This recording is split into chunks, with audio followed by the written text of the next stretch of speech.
हाय viewers, एक नई video के साथ आपके सामने हाजिर हैं। इस वीडियो में हम देखेंगे कि KAH2 से हम किस तरह किसी भी कॉस एलिमेंट के ग्रुप को डिलीट कर सकते हैं।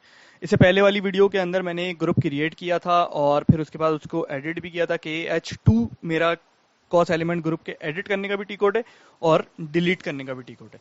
ठीक है, KAH2 मैं इसमें एक अपना मैंने ये कॉस एलिमेंट का ग्रुप बनाया है, delete cos element delete group के नाम से। ठीक है, ताकि मैं बस इसको डिलीट कर दूं। ये मैं ग्रुप का जो मेन हेडर है मैं इसके ऊपर अपना कर्सर रखता हूं। इसके बाद ये देखें, ये एक सिलेक्ट का ऑप्शन है।